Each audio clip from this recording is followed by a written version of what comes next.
Breathe, Noah, please.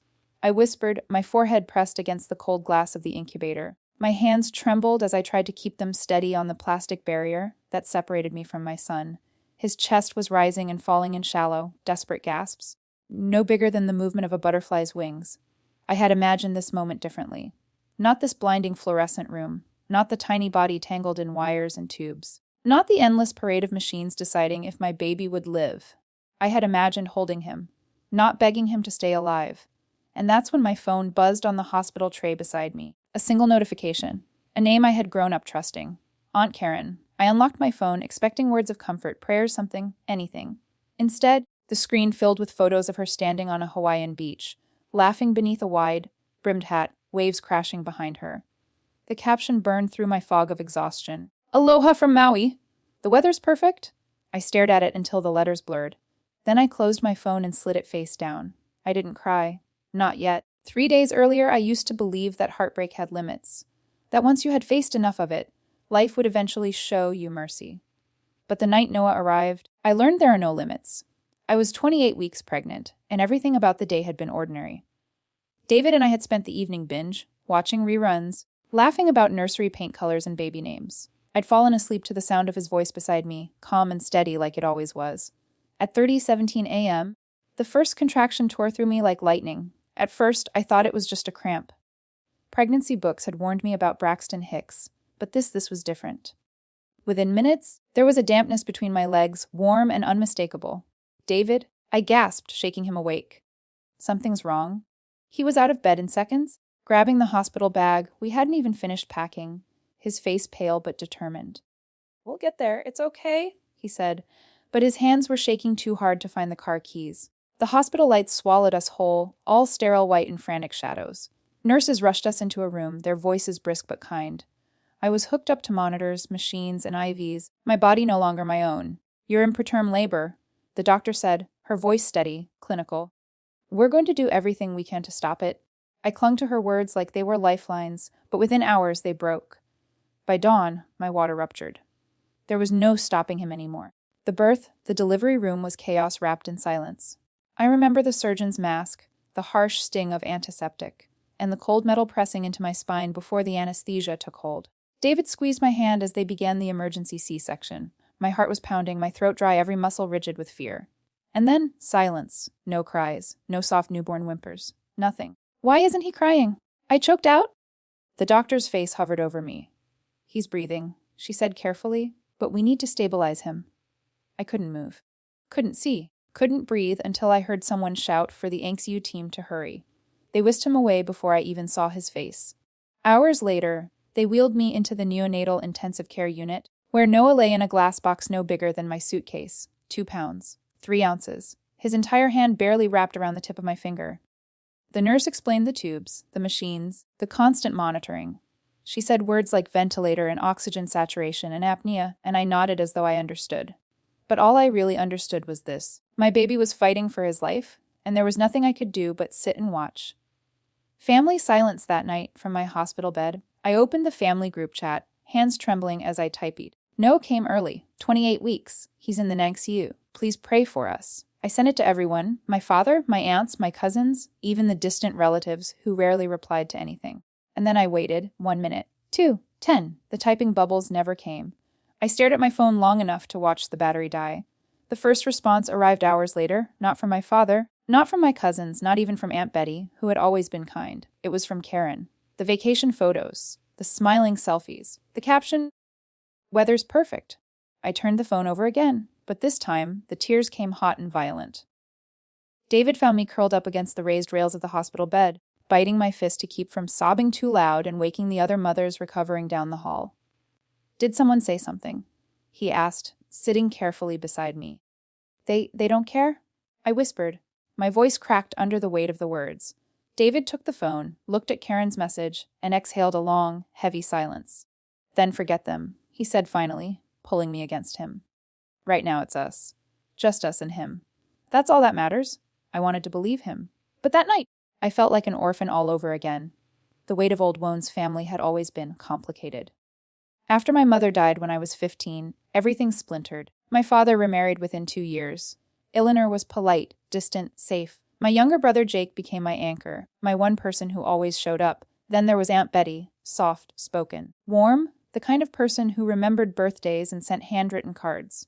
And finally, there was Aunt Karen, my mother's older sister, sharp-tongued and impossible to please. She had spent my whole life measuring me against impossible standards.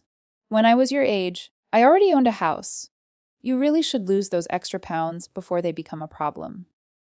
Your cousins are thriving. You could learn a thing or two from them. Every interaction was an evaluation.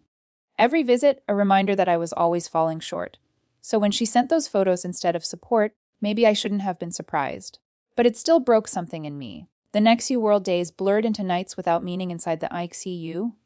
I learned the schedule of rounds at 7 a.m., care times at noon and 4 p.m., sterile hand-washing rituals, endless pumping sessions in a cramped little room with other exhausted mothers. The nurses became my guides in this foreign landscape. Maria showed me how to place my hand gently over Noah's chest without overstimulating his fragile nervous system. Thomas explained the monitors until I could read his vitals like a second language. His numbers look good. Maria whispered one morning as I watched Noah's tiny chest rise and fall. He's a fighter. I clung to her words because they were the only ones that mattered. Outside, life went on. Inside, time slowed to a crawl measured only by ounces gained, alarms silenced, and small victories the first time Noah opened his eyes. The first time his tiny fingers curled reflexively around mine. The first time I held him skin to skin, feeling his heartbeat flutter like a bird's. Those moments kept me breathing. The call that changed everything. It was the fourth week when my phone lit up again, buzzing against the cafeteria table. I had slipped away from the NICU to eat a sandwich I wasn't hungry for, scrolling absent-mindedly through a feed full of people living lives untouched by hospital walls. Then I saw it 62 missed calls, all from Jake. My stomach dropped. I called him back immediately. He answered on the first ring, his voice shaking. "Gee, why weren't you picking up? It's bad. Really bad. What's wrong? Is it Noah?" "No," he said quickly. "It's Aunt Betty. She's in the hospital. Car accident? It's serious?" I pressed my hand to my chest, breath catching. "Is she?" "They don't know yet. She's in surgery." I swallowed hard, panic flooding my veins. But then Jake's voice shifted, sharp and low, as if he'd been waiting to say the next part. "Gee, listen to me." While I was there, I overheard Dad talking. "Hey, he thinks they've been visiting you this whole time. He thinks Karen's been sitting with Noah, bringing you meals, helping you rest. She's been telling everyone that." I froze. "That's impossible." She even showed them pictures. The ones you sent to the group chat. She saved them and told everyone she took them. For a moment, the cafeteria noise around me disappeared. The hum of the vending machines, the clatter of trays, the murmur of strangers. All I could hear was the pounding in my ears. They believed her?" I whispered. "All of them," Jake said quietly. "Gee, no one knows you've been here alone. They thought you didn't want them to come." I sat there with the phone pressed against my ear, the weight of it all crashing down. The silence, the isolation, the endless nights spent praying beside a plastic incubator, while the people I thought loved me most believed I had pushed them away. I wanted to scream. I wanted to shatter the phone into pieces. But instead, I whispered the only thing I could manage. Why would she do this to me? Jake didn't have an answer. But in that moment, I knew one thing with absolute clarity. This wasn't just neglect. This was betrayal. The cafeteria hummed around me, nurses clattering trays, families whispering prayers into paper coffee cups. But I couldn't hear any of it. Jake's words echoed in my head, sharp and shattering. "Everyone thinks Karen's been there. They believe she's been helping you. They think you told them to stay away." I stared down at my half-eaten sandwich, my fingers clenched around the edges of the table until they hurt. Karen. I thought back to that first night, the way she'd sent those vacation photos while I begged for prayers. I told myself it was indifference, that she didn't care, that she was just Karen. But this was deliberate. My chest tightened, the weight of weeks of silence pressing down on me. For 4 weeks, I had sat by Noah's incubator, listening to the beeping machines and pretending I didn't notice how empty the visitors' chairs were. I'd wondered why no one had come, why no one had called, why no one seemed to care. Now I knew. They thought they had. The lie that stole my family, I gripped the phone tighter.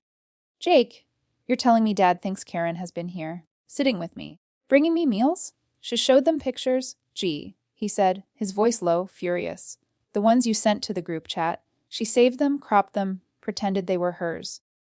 She told them you were overwhelmed and didn't want visitors." I pressed my hand to my mouth, nausea rising. She made me look like I didn't want them? I whispered. She made you look selfish? Jake confirmed. Like you were shutting them out? They believed her. Gee, everyone did. For a moment, I couldn't breathe. I leaned forward, elbows on the cafeteria table, my forehead resting in my palm.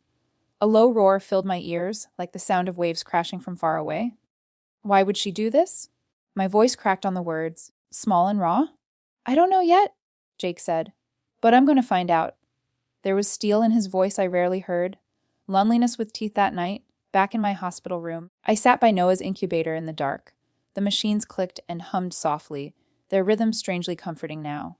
I traced my finger along the glass, watching his tiny chest rise and fall beneath the web of wires. His body was still no bigger than a loaf of bread, but he was fighting with everything he had. I should have felt stronger for him. Instead, I felt small. For the past 4 weeks, I'd convinced myself that my family didn't come because they didn't care. That I was alone because I wasn't worth showing up for. Now, the truth cut deeper. They didn't come because Karen made sure they wouldn't.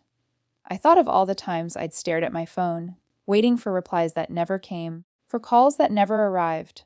All the nights I'd gone home to an empty apartment, showered, and collapsed into bed, too exhausted to even cry anymore. I'd blamed myself for their silence. Now I had someone else to blame. And yet, that didn't erase the ache of their absence. David's breaking point. David came in late that night, still in his work clothes, his tie loose around his neck. He kissed my forehead before collapsing into the chair beside me. Long day? I asked softly. Always, he muttered, rubbing his temples. The insurance company called again about Noah's coverage. I spent an hour explaining to them. Again? Why this isn't elective care. I reached for his hand, and for a moment, we just sat there in silence, watching our son breathe. Finally, I told him about Jake's call. The more I spoke, the more his jaw tightened, his knuckles whitening around mine. When I finished, he leaned back in the chair, staring at the ceiling like he was holding himself together by force. She's been lying to everyone, I said quietly, making them think I told them to stay away, that I wanted privacy. David let out a sharp, humorless laugh. Privacy, he repeated bitterly. Yeah, because when your newborn's fighting for his life, the thing you want most is to be completely abandoned. He stood, pacing the small room. I swear, G, if she shows her face here. I shook my head. Not now, I whispered. I can't deal with her. I need to focus on Noah. He stopped pacing, his shoulders slumping.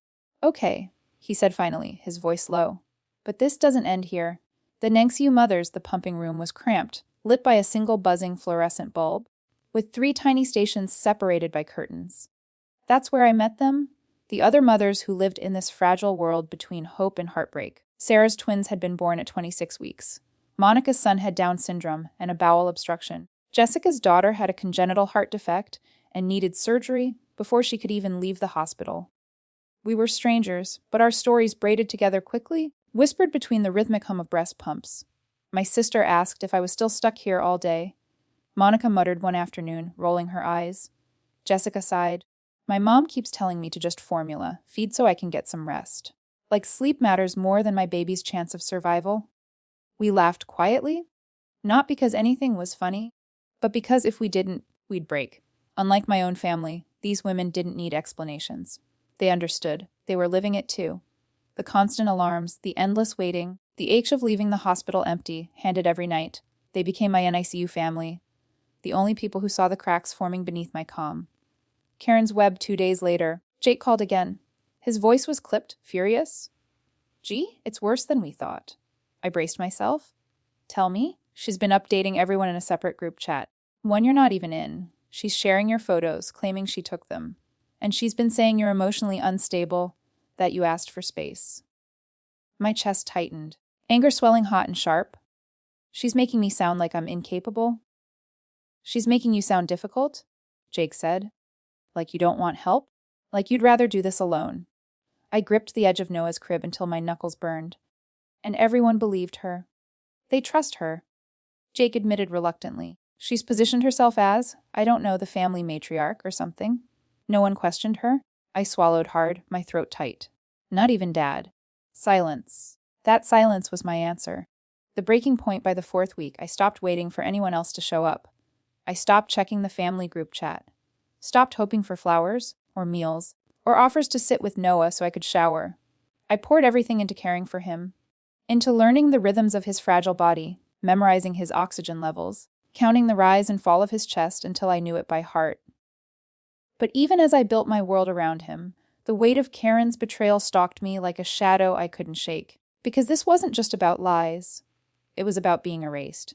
She hadn't just kept them away. She'd written the story entirely, painted herself as the hero, the devoted aunt who sat by my side while I struggled to breathe between sobs and hospital alarms. And everyone believed her. The message that shifted everything. It was a Tuesday morning when my phone buzzed again. This time, from Jake. Emergency family call tonight. Be ready.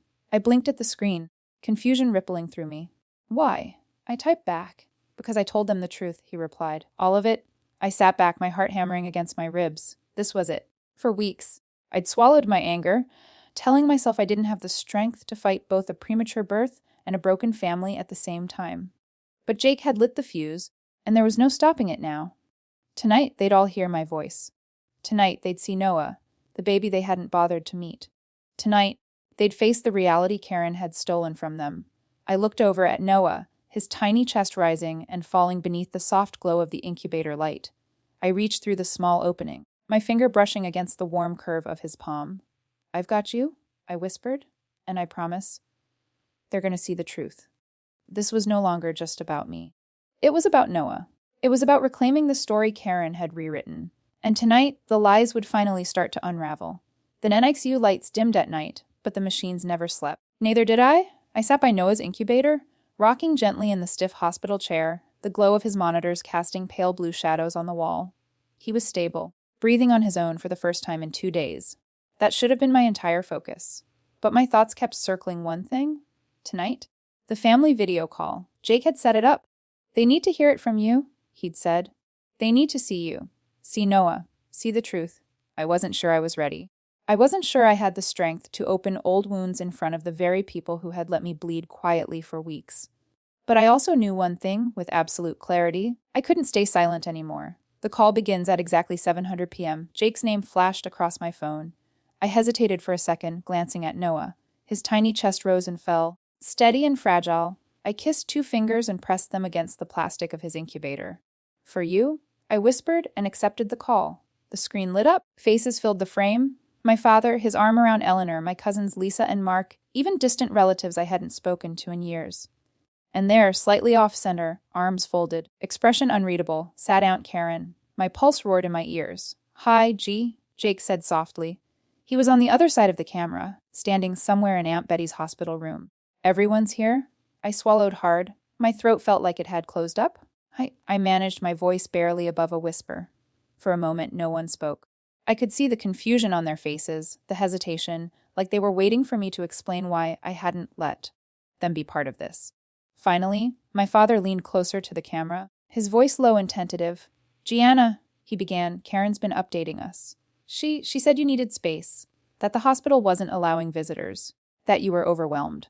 I turned my phone, angling the camera toward Noah's incubator. This, I said softly, is your grandson, Dad. Your nephew, Lisa. Mark, your great-nephew.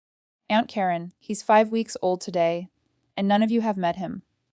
There was a collective inhale on the other side of the screen. Lisa pressed her fingers to her lips. Oh my God, she whispered. He's so small. Mark leaned forward. Gee, why didn't you tell us? My throat burned. I did, I said, louder this time. I begged. The night he was born, I sent messages to every single one of you. I sent updates, pictures, pleas for prayers. And do you know what I got back? I turned my gaze directly to Karen, my voice trembling but steady.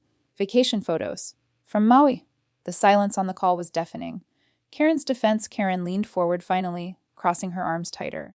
Her voice was cool, dismissive. I was protecting the family, she said simply. You were emotional. Hysterical, you needed time. I didn't want everyone bombarding you and overwhelming you while you were recovering. I blinked at her, stunned. Protecting me. By cutting me off from my entire family. By lying? I wasn't lying, she snapped. I told them what was best for everyone. Lisa spoke up suddenly, her voice trembling. Karen, you told me that NICU only allowed grandparents. You said all the visitor spots were filled. That's what she told me too. Mark added, his tone sharper now. I shook my head. The NICU allows 4 visitors per baby. David and I are 2. Jake is the 3rd. I saved the 4th spot for anyone who wanted to come. No one did. I turned back to Karen, my anger finally breaking through the exhaustion. You decided I didn't deserve help. You decided Noah didn't deserve to be loved, and you let everyone believe I wanted it this way. Karen rolled her eyes, actually rolled her eyes, like I was a child throwing a tantrum. Gianna, you've always been like this, she said, her voice dripping with contempt. Always the victim, always needing attention. Do you have any idea how exhausting it is for everyone around you? Always one crisis after another. I froze. The words cut deep, sharp enough to reopen wounds I thought had long scarred over. But before I could respond, Jake's voice thundered across the speaker. This isn't about her, Karen. This is about Noah. This is about a newborn fighting for his life while you sat there playing savior and feeding everyone lies. Karen's face flushed, her jaw tightening, but she said nothing. The collapse of the narrative one by one, the truths unraveled. Lisa pulled up messages Karen had sent her. Claims that she was visiting me 3 times a week. Mark chimed in, saying Karen had shown him photos of Noah, claiming she'd taken them herself. Eleanor whispered something to my dad, her hand pressed tightly over her mouth. My father's face had gone pale. His eyes darted between Karen and me, disbelief written in every line of his features. Karen, he said finally, his voice low. You told me you were there every day. Karen opened her mouth but stopped cornered. My dad turned to me, his voice breaking. Gee, I didn't know. I bit the inside of my cheek, trying to hold myself together. You didn't ask. I said softly, unable to stop the sting in my tone. You didn't call. You didn't come. You just believed her? His shoulders slumped, his eyes lowering, shame settling over him like a weight he couldn't bear. For a moment, the only sound was Noah's ventilator humming faintly in the background. The turning point, I looked into the camera, scanning every face, every silence, every shameful glance. My voice steadied, iron beneath the tremor. I need you all to understand something, I said. Noah almost died. There were nights when I sat in this room alone, not knowing if my baby would take his next breath. I begged for support, I begged for family, and none of you came. Lisa was crying now, silent tears sliding down her cheeks. Mark stared down at his lap, unable to meet my gaze. I'm not saying this to hurt you, I continued. I'm saying this because things have to change. Because Noah comes first. My son comes first. And I will not let anyone, not you, not Karen, not anyone, decide what kind of support he gets. Those days are over. There was a long, heavy silence. Then my father finally spoke. I want to meet him, he said softly, his voice breaking. I want to fix this, G. I swallowed hard, nodding once.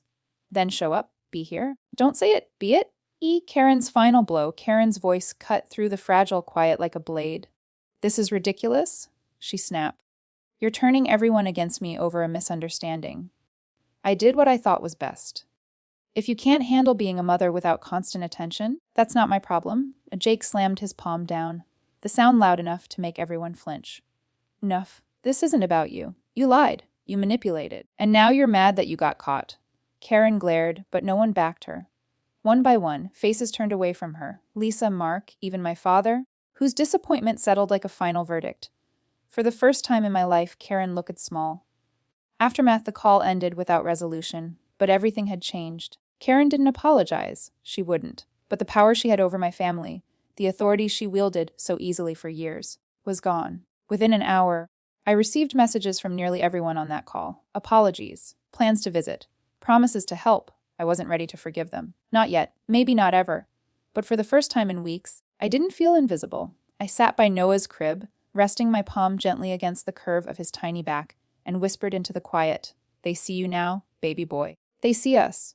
Foreshadowing the next storm that night, as I packed away Noah's latest weight chart into my journal, Jake texted me again. Don't relax yet. Karen's not done. I stared at the message, my stomach nodding. I didn't know what he meant. Not yet. But deep down, I knew this wasn't over.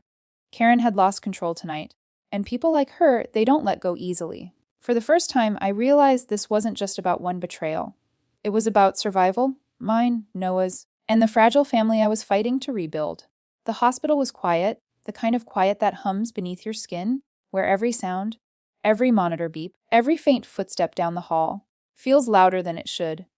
The family video call had ended 2 nights ago, but the echoes of it still lingered inside me like tremors after an earthquake. I thought exposing Karen's lies would bring relief. I thought I'd feel lighter, stronger, safe. But instead, a strange heaviness settled over me. Because this wasn't over, not even close. A temporary calm that morning, the IQ smelled faintly of antiseptic and coffee. I sat by Noah's incubator, watching his tiny chest rise and fall.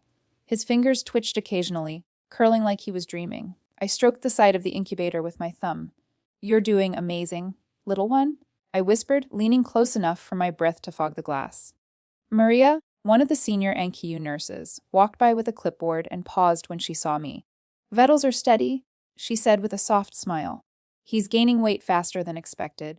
At this rate, he might hit 4 pounds by the weekend. 4 pounds. The idea sounded miraculous, like climbing a mountain we weren't sure we'd survive. I nodded, my throat tightening with quiet relief. "Thank you, Maria, really." She placed a hand gently on my shoulder. "You're stronger than you think, Mama. Don't forget that." I smiled faintly, but inside, strength felt like a costume I was wearing for everyone else's sake. Because even as Noah improved, my own world was shifting in ways I couldn't control. The first sign that afternoon, Jake came to the hospital carrying 2 large coffees, his expression grim. "Don't panic," he said the moment he sat down. "But you need to know something." My stomach dropped instantly. "What happened?" "She's retaliating," he said flatly. "Karen." I exhaled, leaning back in the stiff chair. "Of course she is."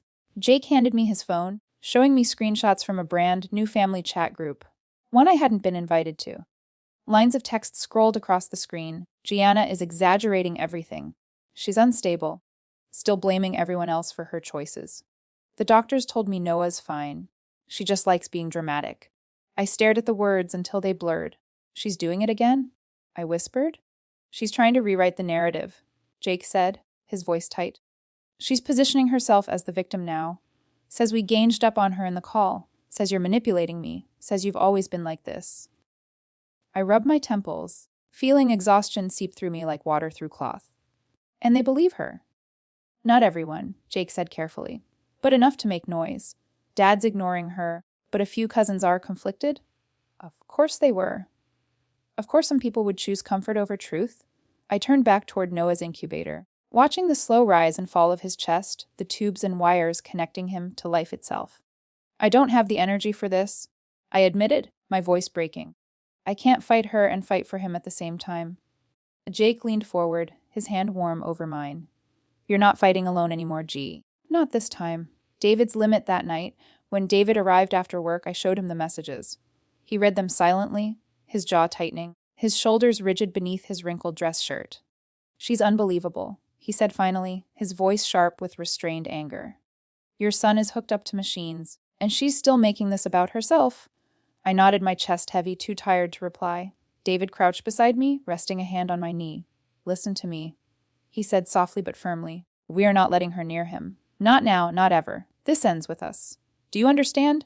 I nodded again, tears stinging my eyes. I wanted family. I wanted him to have family." David squeezed my knee gently. "He has family, you." "Me, Jake. That's enough. Anyone else who wants to be here can earn their way back." I wanted to believe him. I wanted it to be that simple.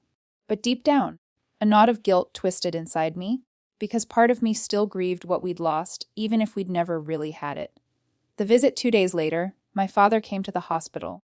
I almost didn't recognize him at first. His shoulders seemed heavier, his posture curved as though he carried decades of regret on his back. Eleanor was with him, her quiet steadiness softening his presence. He walked into the NICU carefully, holding his visitor badge like it was fragile. When he reached Noah's crib, he just stood there for a long moment, staring down at his tiny grandson behind the incubator glass. Then he whispered, "I should have been here." I swallowed hard, unable to speak. He looked up at me, his eyes red-rimmed, his voice cracking. "I failed you, Gianna." I believed her. I didn't call. I didn't ask. I failed you. Something inside me, something sharp and brittle, softened a little. I crossed my arms tightly over my chest, grounding myself before I spoke. "You weren't here when I needed you," I said quietly. "But you can be here now. That's all that matters." He nodded, his jaw trembling. Then, hesitantly, he asked, "Can I talk to him?" I smiled faintly and gestured toward the incubator. He leaned close, pressing his palm gently to the glass. "Hi, Noah," he whispered, his voice unsteady. "It's Grandpa. I'm sorry I'm late." Something in that moment, watching my father meet my son, broke open a locked room inside me. I realized then that forgiveness wasn't a single choice. It was 1,000 tiny ones. The setback that night, Just when I thought we were finally finding our balance, everything collapsed again. It started with the alarms. I woke up to the shrill, piercing scream of Noah's heart monitor. My body jolted upright, my heart hammering in my chest. Maria and 2 other nurses rushed past me, their voices sharp and urgent. "Brady episode," one of them said quickly. "Heart rate dropping. Get the oxygen ready." I stumbled toward the incubator, panic searing through me. "What's happening?" Maria turned briefly, her tone steady but clipped. His heart slowed suddenly. "We're stimulating him. Stay back for now." I gripped the edge of the counter, my legs threatening to give out. I could only watch as they worked, their hands moving fast, adjusting tubes, massaging his tiny chest with the gentlest precision. The seconds stretched endlessly until finally, the monitor beeped steady again. Maria exhaled sharply, her shoulders loosening. "He's okay," she said softly. "He's stable." I sank into the chair, shaking uncontrollably, tears spilling silently down my cheeks.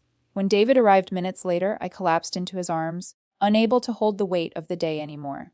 In that moment, one thought crystallized. I couldn't waste another second on people who weren't here. Not when Noah's entire life hung on moments like these. Karen's last attempt the next morning, just as I was finally starting to breathe again, Maria approached me with an uneasy expression. "Gianna," she said carefully, "there's someone here asking to be added to Noah's visitor list?" I frowned, confused. "Whom?" She hesitated before answering. "Karen." My chest tightened instantly. "She's here?" Maria nodded. "She says she's his great-aunt and has every right to see him." I closed my eyes, inhaling deeply, forcing myself to stay calm. "No," I said firmly. "She's not on the list. She's not to be added." Maria nodded, squeezing my shoulder gently before walking away. Minutes later, I saw Karen in the hallway, her perfectly styled hair and sharp blazer so jarringly out of place among the pale hospital walls. She spotted me and approached, her heels clicking sharply against the floor. "Gianna," she said coolly. "I came to see my nephew." I stood straighter, grounding myself before answering. "You need to leave, Karen?" Her jaw tightened. "You can't keep me from my family." I shook my head, my voice low but steady. "Family shows up when it matters. Family doesn't lie. Family doesn't leave you alone in the darkest moments of your life and then pretend to care when it's convenient." She opened her mouth to respond, but I didn't give her the chance. "You are not welcome here," I said simply. Something flickered in her expression, anger, maybe, or disbelief. But she turned sharply and walked away without another word. I watched her leave, my chest rising and falling unevenly, but I didn't waver, because for the first time in weeks, I felt the ground beneath me solidify. The shift that night, as I sat beside Noah's crib, Jake leaned against the doorway, sipping a hospital coffee. "You did it?" he said softly. I glanced up at him, exhausted but steady. "Did what?" "You drew the line," he said.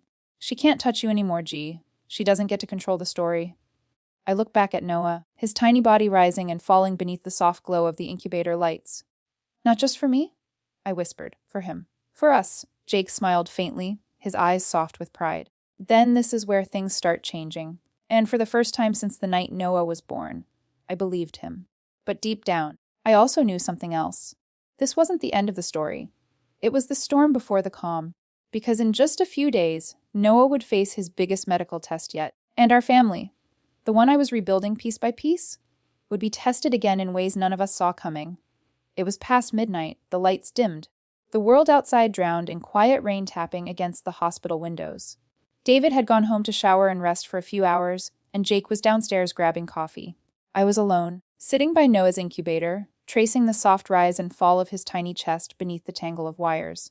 I remember thinking how peaceful he looked. I remember whispering, "We're gonna be okay, little one." And then the alarms went off. The crisis a shrill, piercing wail shattered the silence. The kind of sound that claws straight into your chest before your mind can even process what it means. I shot up, heart hammering, eyes locked on Noah's monitor. His oxygen levels were plummeting. The nurses were there within seconds, rushing to his incubator. Maria's voice cut through the chaos, firm and commanding. "Apnea, heart rate dropping. Get the CPA ready. Call respiratory now? No." My voice cracked as I pressed against the glass, my hands trembling. "Gianna, step back." Maria ordered without looking at me, her hands moving fast, her tone clipped but steady. "We need space." I stumbled backward, my knees hitting the chair, my body numb except for the roar in my ears. I clutched my chest as the room filled with staff, their movements precise, urgent, terrifying. "Come on, Noah." Maria muttered under her breath as she adjusted the oxygen mask over his tiny face. Stay with us, sweetheart. Come on. Seconds stretched into forever. The monitor's shrill alarm, the hiss of oxygen, the rush of footsteps outside the room, it all blurred into one endless sound. Then the tiniest gasp broke through. One breath. Then another. The monitor beeped back to life, the numbers climbing, slowly, painfully. He's stabilizing, someone said quietly. I collapsed into the chair, sobbing silently, my entire body shaking with the force of it. The call that changed everything minutes later, as Noah's breathing steadied, my phone buzzed violently in my pocket. I almost ignored it, assuming it was Jake. But when I pulled it out, my father's name flashed across the screen. I answered shakily. Dad? It's late. What's... He cut me off, his voice sharp, urgent. Unlike I'd ever heard it, Gianna, Karen called me. I froze. What? Why? She's spinning the story, he said quickly. She's saying you're not letting anyone see Noah because you're hiding something. She's saying you're exaggerating his condition for attention. And G.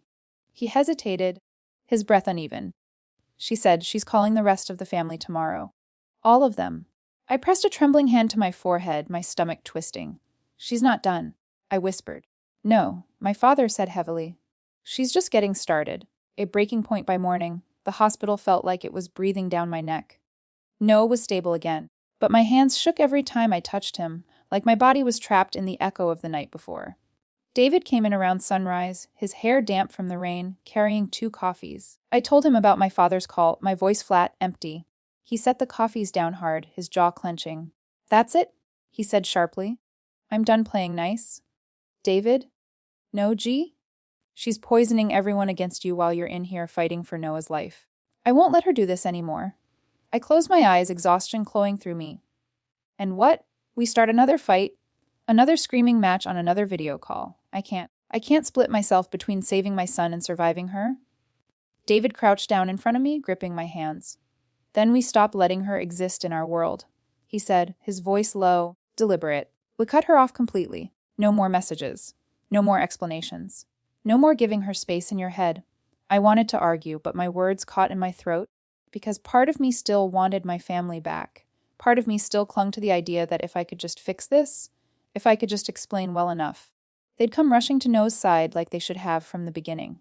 But the rest of me, the part holding my son's tiny hand through wires and tubes, knew David was right. Karen wasn't losing power. I was giving it to her.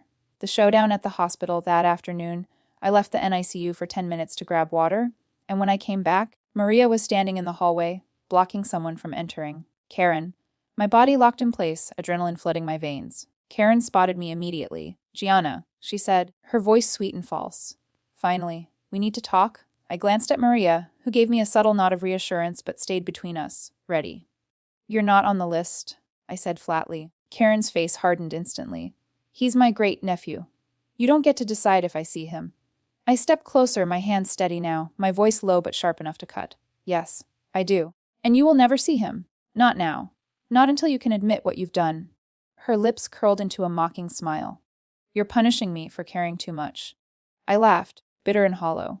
Caring, you lied. You stole my photos. You told everyone I didn't want them here. You left me alone while my son was fighting for his life, and now you want credit for loving him. Her eyes flickered, just for a second, with something sharp. Guilt, maybe, or fury, before she crossed her arms. Everyone in this family knows how dramatic you are, she said smoothly. You've always needed attention. You've always made everything bigger than it is. I'm the one keeping everyone sane while you... Stop. My voice cracked like thunder. The words startled even me. This isn't about you, I said slowly, deliberately, so there could be no misunderstanding. This is about Noah, about his life, about the nights I sat here alone, praying for just one person to come through that door, and you made sure nobody did. Then for the first time, Karen faltered. Her mask slipped just enough to reveal something real underneath. But before she could answer, Jake appeared from the stairwell, his expression like stone. Leave, he said coldly, stepping forward. Now. Karen glanced between us, realizing she'd lost this round. Her jaw tightened, and without another word, she turned and walked down the hallway, her heels clicking like gunfire until she disappeared. I sank against the wall, trembling, Jake's hand steadying me. The moment of truth that night, after Karen's failed attempt, I sat beside Noah's crib, my fingers curled gently around his tiny hand, The soft beep of the monitors became a lullaby I didn't know I'd needed. For the first time, I wasn't shaking. For the first time, I wasn't afraid of her, but I was afraid of something else. Because Noah's biggest test was tomorrow. The doctors had told us he'd need to come off oxygen support completely.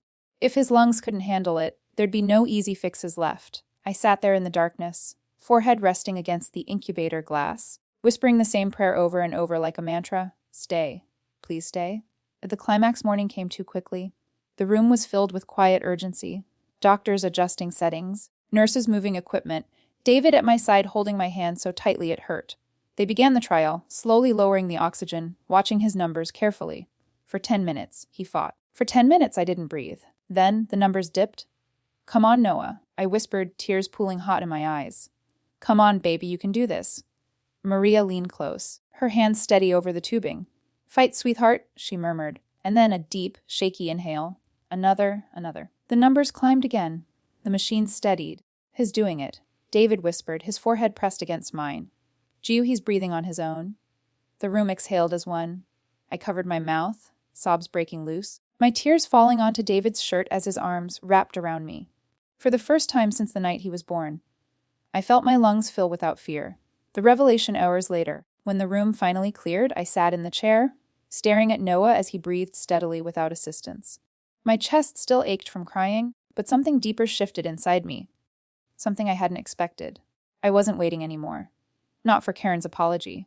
Not for the family to show up. Not for the version of life I thought we were supposed to have. Noah was here. I was here.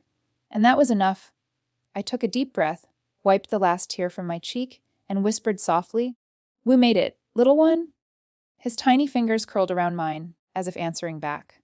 And in that moment, I realized the truth I'd been running from. This wasn't the end of our story. It was the beginning. The fluorescent lights weren't as harsh. The steady hum of machines sounded less like chaos and more like a quiet chorus of survival. And Noah, my Noah, lay there without a single tube, breathing entirely on his own. I stared at his tiny chest rising and falling, the rhythm steady, sure. For weeks, I had memorized every beep, every alarm, every falter in his breath like a heartbeat since to my own panic. But now, the machines were silent, and for the first time, so was my fear. Maria came over, her smile soft but wide, holding the clipboard she'd been updating daily. "You're ready," she said, glancing from Noah to me. I blinked, unsure if I'd heard her right. "Ready?" She nodded. "Noah's ready to leave the ICU." The weight of goodbye, the words hung in the air, surreal and fragile, as though saying them too loudly might shatter them. For so long, my entire existence had revolved around this room. Watching him fight, listening to doctors, sleeping in this stiff chair while machines breathed life into him. I thought I'd be desperate to leave, but standing there, all I felt was weightless. David slipped his arm around my shoulders, squeezing gently. "We're taking him home, G," he whispered, his voice thick with emotion. Finally, Jake walked in just then, holding a paper bag of muffins and coffee, his hair still damp from the morning rain. When Maria told him, his smile cracked into something almost boyish, like he'd been holding his breath for months and could finally exhale. "About time," he said softly, his voice catching despite the attempt to sound casual. I looked around the room one last time. The incubator that had been Noah's first bed, the chair where I'd whispered prayers until my voice went hoarse, the worn tile floor where I'd sat crying on the coldest nights, too numb to stand. This room had held my terror, my heartbreak, my rage, and now my hope. I rested my palm on the incubator glass one final time, whispering, "Thank you," like it could hear me. Family fractures. 2 days later, we brought Noah home. The drive was quiet, rain sliding down the windshield, as if the entire sky was sighing with us. I kept one hand on his tiny chest the whole way, feeling each steady breath beneath my fingertips. But reality waited at our doorstep. By the next morning, messages began flooding in. Some from family offering help, wanting to visit, wanting to make things right. Others from Karen. Jake intercepted most of them, keeping her chaos out of my sight. But one email slipped through. "You've poisoned this family against me. You've manipulated everyone into thinking I'm the villain when I was the only one protecting you from yourself." I deleted it without replying. Because here's the truth. I no longer owed her my pain. I no longer owed her anything. But healing wasn't as simple as cutting one thread. The family was fractured, fragile. Some reaching out in guilt, others retreating into silence. My father called almost every day, his voice heavy with regret but softer now, steadier. "Can I come by this weekend?" he'd ask gently. And I let him. I let him meet his grandson properly, no glass between them, no weight of lies clouding the room. Eleanor came too, her hands trembling as she held Noah for the first time, whispering lullabies I hadn't heard since childhood. Lisa and Mark visited next, bringing tiny onesies they'd picked out together, tears streaming silently down Lisa's face as she rocked him. Not everyone came back. Not everyone apologized. But the people who mattered most showed up. And I realized something quietly powerful sometimes. Family isn't who shares your blood. Sometimes, it's who stays when the storm hits. The first milestone 3 weeks later, we celebrated Noah's first real milestone. 5 pounds exactly. Maria came to visit that day, bringing a hand-knitted blanket from the Nicu nurses. She held him for a moment, whispering softly, "You gave us all a run for our money, little fighter." David and I looked at each other, our eyes meeting over Noah's tiny form, and for the first time, there wasn't fear behind the love. Just awe. Jake raised a small toast in our kitchen with paper cups of lukewarm coffee. "To Noah," he said, his grin wide but soft around the edges. "And to the parents who fought like hell for him." We clinked cups, and for a moment, the house was full of laughter. Karen's silence weeks passed before I heard from Karen again. It wasn't a call, or a message, or an apology. It was silence. Word spread through the family eventually. She'd left town, gone to stay with distant cousins in Vermont. There were whispers of arguments, her control slipping as the truth settled into the spaces she used to dominate. And here's the thing I didn't expect. I didn't feel triumphant. I didn't feel vindicated. I just felt free. Because cutting her out wasn't revenge. It was peace. Late night realizations one night. Weeks later, I sat in Noah's nursery long after he'd fallen asleep. The soft glow of the nightlight painted the walls in pale gold, and outside, rain tapped gently against the window again. The same quiet rhythm from that night in the NICU when everything almost broke. David came in, leaning against the doorway, watching me quietly. "You okay?" he asked softly. I nodded, brushing my fingers along Noah's tiny blanket. "I think for the first time in a long time, yeah." He crossed the room, kneeling beside me, his hand finding mine. "You did it, G. You carried him. You fought for him. And you fought for yourself." I shook my head faintly, tears blurring my vision. "We did it?" And for a long time, we just sat there, holding each other, breathing in the soft quiet we'd fought so hard to earn. The meaning of family. It took me months to realize something I'd been resisting since the beginning. Family isn't defined by who shows up at Christmas. It isn't defined by shared last names, childhood memories, or bloodlines. Family is who stays, who fights beside you in the darkest nights, who answers the phone at 3 a.m., who drives an hour just to sit beside an incubator in silence. Noah had fewer people in his life than I once imagined he would. But the ones who remained were enough. I stopped chasing those who chose to leave. I stopped begging for love from people who offered only control. And in letting go, I made space for something better, a family built on choice, not obligation. Full circle months later, I returned to the NICU to deliver a thank you basket for the staff. Maria was there, along with a few nurses who had been there the night the alarms blared and my world almost ended. I placed Noah, bigger now, cheeks round and pink, in Maria's arms.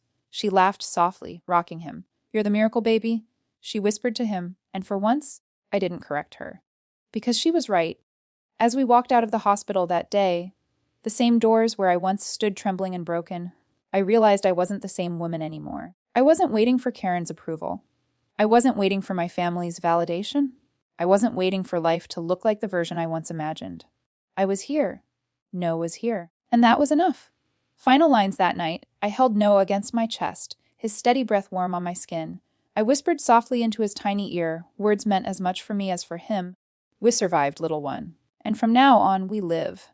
His fingers curled around mine, small and certain, and in that quiet moment, I finally understood survival isn't the ending. It's the beginning.